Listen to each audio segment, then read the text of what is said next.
And so now we're going to bring up Council Member Stacy Crivello, who has served before and is running again for Maui County Council for the Molokai seat. Welcome, Stacy. We're so glad to have you. Aloha, Pam. Aloha. For having me. I appreciate that. Thank you. Can you hear me? Yes. Okay. So, Stacy, I'm going to have you share your top 3 priorities with us as well. And why they're your priorities. All right. So, I think more it's what's in our face today is how do we address the impacts of the COVID-19. And obviously, we have close to 30,000 people unemployed, and with that comes closure of businesses and all the impacts of what is before us. It's a reality, and a priority for me on that part would be how do we address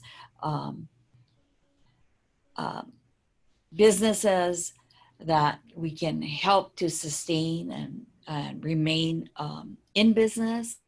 How do we incentivize the businesses, or to reduce as government, what can we do to reduce the cost of running business so that they can also afford to employ our people. So what do we control? We control the taxes. So how do we adjust reduction of taxes, at least temporarily?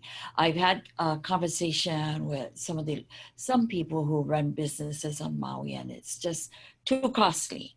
Okay, so it's shipping, it's inventory, it's everything, that insurance and regulations. So it's packaged, in my opinion, all in one. We don't just say, you've got to get the people back to work. So that being said, when you look at who has been impacted, it's employees from our number one economic engine. And so how do we remap it? I'm talking about the 800-pound gorilla that's in the room, the tourism industry, and how do we remap it so that we learn from this pandemic as to how do we have it to be more compatible so that our visitors can be treated with respect, our environment is treated with respect, and respect the opportunities that the industry brings forth so that we can have revenue generated. I always look at it this way. If I'm going to make a party, I got to look at what do I have that I going to kalua the pig, throw them in the imo, but I still got to take care of those guys who are helping me to kalua the pig. So I got to find the monies to pay for the bubu or the inu or whatever else we're going to need on that. It's no different than what we have to look at our economy. So that would be one of my top priorities. The engine is dead.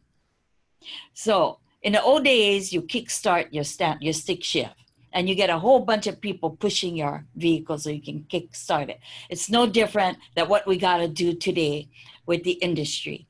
So you have to have everybody else pushing this engine if they want it to kickstart.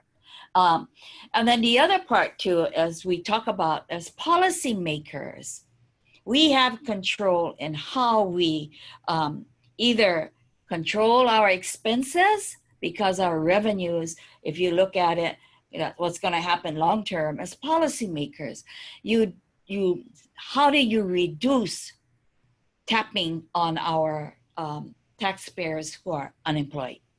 They've got to pay their real property. We depend on that to generate revenues so we can provide all the necessary services that government is here for. So addressing what is it that's costly for the taxpayers today. So I think this pandemic has opened up the windows wide for us to look at What do we do now? You know, it may not be forever, but maybe temporarily. There's got to be some reduction in costs, and you don't expand on building government so that it becomes more expensive for the taxpayers. The other part too, and I think this is more long term, is just number one, it's how do we identify what we have? You know, often, you know, when your kids are growing up, it's look at what you have and you will have what you want. So we have the most, throughout this county, the most beautiful natural resources. That's our asset. So it can, how do we take care of it, and how do we generate it so that it will take care of us? And you know, it's the old saying of our ancestors, you know, you take care of the land will take care of you. So it also means the same thing, that we need to maintain and care for our assets. So government, should you have enough revenues, because it's our most valuable resources, perhaps we expand on resource management, whether it's from Mocha to Makai, and from the mountains to the ocean. We learn how to take care of it. The other part that, and that's our kuleana, that we take care of it.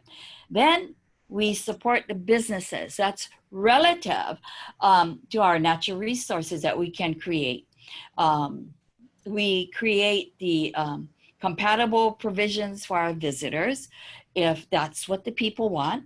And then we can support kind of development and establishment of scientific research, agriculture, aquaculture, fishing, forestry, filmmaking, biotechnology, all of the ingredients that you're able to still take care of it at the same time. Awesome. Thank you, Stacy. That was fantastic. Thank you.